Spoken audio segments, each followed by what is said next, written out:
Si toi aussi tu galères en anglais, tape dans tes mains. Si toi aussi tu galères en grammaire, tape dans tes mains. Si toi aussi tu galères, si toi aussi tu galères, si toi aussi tu galères en vocabulaire, tape dans tes mains. Salut toi, j'espère que tu vas bien. Aujourd'hui on se retrouve dans une nouvelle vidéo pour parler en anglais. Yeah, we're gonna speak in English guys today. But more precisely, I'm gonna show you how to speak in English and how to improve your English. Just wanted to say that I am not an English teacher. I am not the best English speaker in like the world, but I lived in Oxford for almost a year and yeah, here it is. I speak in English, I think, in a kind of fluent way. So today I'm gonna show you how to speak in English.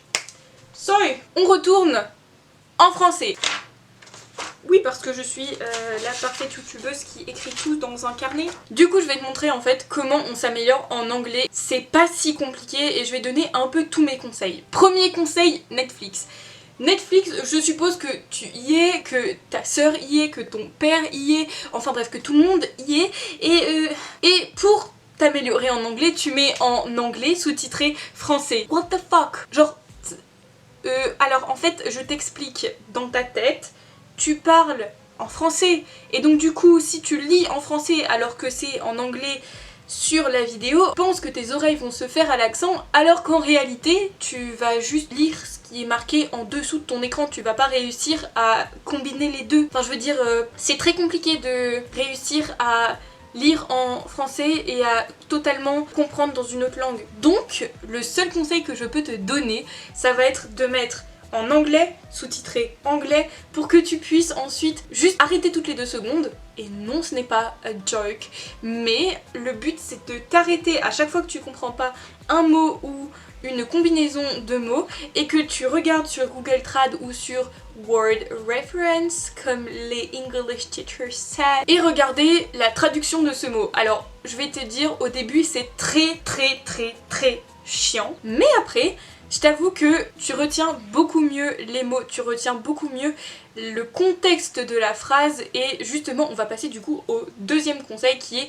le contexte. Le but ce n'est pas de traduire mot pour mot. Lorsque je faisais encore des cours d'anglais au lycée ou même encore aujourd'hui dans mes études supérieures, dans mes cours d'anglais la plupart des gens font des traductions mot pour mot. Alors du coup, au lieu de dire par exemple pour il y a un tapis rouge en dessous de mon lit, tu vas dire there is a carpet red under my bed au lieu de there is a red carpet under my bed.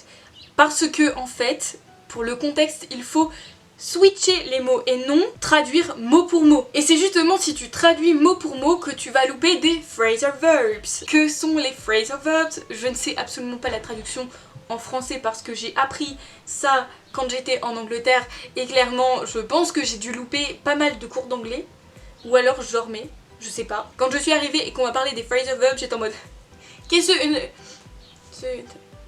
C'est quoi ça? Ok, pas de problème. Super. Les phrasal verbs, c'est quoi? C'est par exemple to run, c'est courir, away, c'est loin. Donc si tu dis run away, c'est courir loin.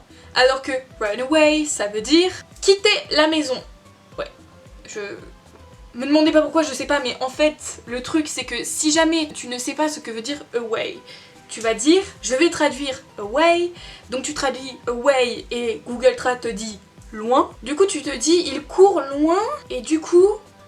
Ok, j'ai pas compris la phrase. Normal, puisque normalement tu devrais traduire run away pour partir de la maison. Troisième conseil, ça va être de traduire tes musiques de l'anglais au français. Pas juste traduire en mode je vais aller sur Google Trad et regarder toute la traduction. Nope, ce serait beaucoup trop facile et en fait, le but c'est de prendre une de tes chansons préférées et ensuite de la traduire.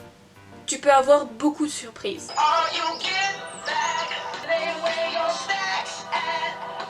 Le seul problème c'est que avec les musiques de Bruno Mars elles sont très bien, mais des fois elles sont fort branchées cul quand même. Bon, il y a un conseil que j'ai oublié de te donner, c'est d'avoir un correspondant anglais. Alors avoir un correspondant anglais c'est juste beaucoup trop bien. En fait, ça devient littéralement ton meilleur ami. J'ai un correspondant anglais depuis 3 ans que j'ai vu parce qu'il habite près d'Oxford et je l'ai vu donc 2 fois et vraiment c'était génial, on s'est hyper bien amusé. Et au final, eh ben, c'est devenu un super bon ami, on parle pratiquement tous les jours et ça te permet de lui parler en anglais. Donc par exemple, je vais faire... Hi Ryan, I hope you're good. Today I'm filming a video for how to speak in English for my YouTube channel. And I said that it would be fun to have a pen pal because first we were pen pal together and then your pen pal become like literally your best friend, which is cool. And I was so happy and I said that yeah, when your pen pal become your friend, that's like the best thing can happen. Yay. Et au final, en fait, ce qui est cool à avoir un correspondant, c'est de pouvoir parler à l'écrit, comme à l'oral, comme s'appeler, comme envoyer des vidéos, et puis au final, eh ben, tu t'en fous, et ce qui est cool, c'est que si ton correspondant est plutôt sympa, il va pouvoir te dire ce que tu fais de bien ou pas, en étant toujours très gentil, parce que c'est the British attitude. Oui, ma lumière s'est éteinte. Du coup, mon 4e conseil, ça va être de lire ton livre préféré en anglais. Personnellement, c'est plus nouveau pour personne, mais mon livre préféré c'est Harry Potter. J'adore Harry Potter, je vis littéralement pour Harry Potter. La première semaine où je suis arrivée en Angleterre, la chose que j'ai faite c'est que je suis allée chez Waterstone et je suis allée acheter mon premier Harry Potter en anglais. Du coup j'ai lu le premier Harry Potter en anglais. Clairement j'ai mis très longtemps à l'apprendre parce que j'étais pas très bonne en anglais. Mais ça valait le coup d'être lu et j'ai aussi acheté ensuite Agatha Christie qui était légèrement plus compliqué, mais c'est toujours bien d'apprendre. Alors il y a 3 livres que je peux te conseiller pour lire en anglais. Tu vas avoir Harry Potter, Agatha Christie et Alice au Pays des Merveilles. Voilà, c'est vraiment des livres qui sont relativement faciles pour toi pour apprendre l'anglais. Au final, si tu les as déjà lus en français, tu vas pouvoir vraiment faire la corrélation beaucoup plus rapidement entre, je l'ai pas en français, entre la traduction d'un mot et la traduction en anglais. Donc par exemple, je suis un quoi? Balbutina Harry. Un sorcier bien sûr, dit Hagrid. Voilà, alors si on essaye de traduire ça. A big silence went suddenly into the cabin. We heard nothing more than the sea and the wind. I am a what? Said Harry. A wizard, of course, said Hagrid. I'm gonna turn you into a pate, both of you! You are a wizard, Harry. I am a what? You will be a very good wizard when you're gonna go in Hogwarts. Voilà, c'est...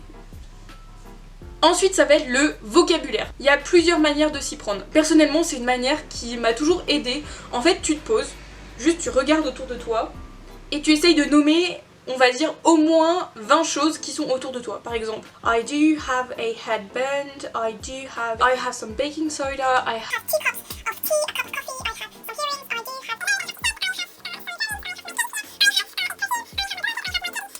L'une des choses qui va être genre hyper simple, très drôle à faire, que je fais beaucoup trop souvent. Avoir une conversation avec toi-même devant la glace. Ouais, genre des fois je me fais même passer des entretiens d'embauche toute seule. Où je raconte ma vie. Well, I left in the UK, I was like 18 or something and I did 9 months in the UK, I did 9 months in Oxford obviously, and then I decided to go back in France to do my study, and I am in event management studies. When I was in Oxford it was literally the best experience I ever did. I went vegan there.